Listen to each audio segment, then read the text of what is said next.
Apparently, the Ghana Private Road Transport Union (GPRTU) had ordered its members to increase fares by 30%, but forecaused by other unions that there are economic hardships in the country, it had to reduce it to 20%.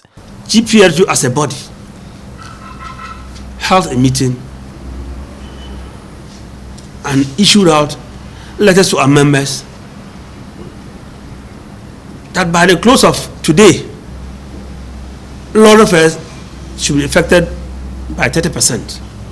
Shortly after that, most of our members from the regions have drawn our attention that we should let them charge 20% for the fact that most of the season now is not the best for our business. Leadership understood that and readdressed to them to charge 20% fares across board by our members. Despite the reduction to 20%, commuters, among other stakeholders, have complained that the fares are exorbitant. Currently, a commuter from Seko to Dodowa will have to pay 11 cedis instead of 9 Ghana cedis. But General Secretary of GPRTU, Godfred Abobiri, says they are unperturbed. He says commuters should bear with them since the increment is part of measures to safeguard their business. What we have done is basically on the fuel component, which is just about 20% of the running cost of a commercial car. We have not considered the other components, which is the fuel and then the lubricants and then the spare parts and maybe the fees that we don't get charged from the insurances and then the vehicle. We have not considered all those factors. We are limiting our increment basically on fuel. And with the fuel itself, as we speak now, the margin that has been increased from the 7.99 stands at 41%. And that fares being increased by 20% is fair. However, it's a short notice that we have given to our customers that might be the source of worry. I will apologize to them and ask them to bear with us.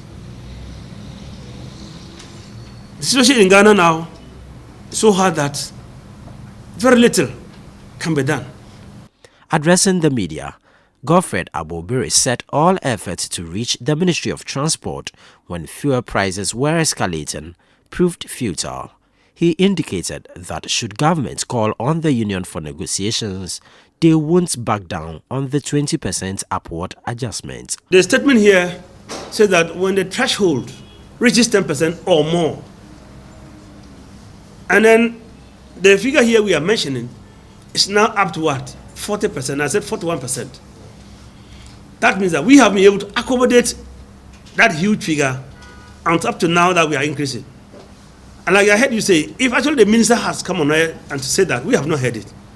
But even if at all tomorrow he invites us, we'll go. And when we're going, we'll do same. We'll pick up the figures, the increment build up on the fuel and the other components and go there and see whether we are going to talk about 50%, 20%, or even 40%. And then therefore, when we get there, we will have to justify why we are going by the 20%. In a related development, the Vice Chairman of the Ghana Road Transport Coordinating Council, GRTCC, Mohammed Tanko, says a letter signed by their General Secretary, Emmanuel Ohineyabua, urging commuters not to pay the 20% increment in transport fares was not authorized by the Council. Hence, the public should disregard it. He says the council supports the 20% increment. The press statement of the GRTCC, I don't know anything about it.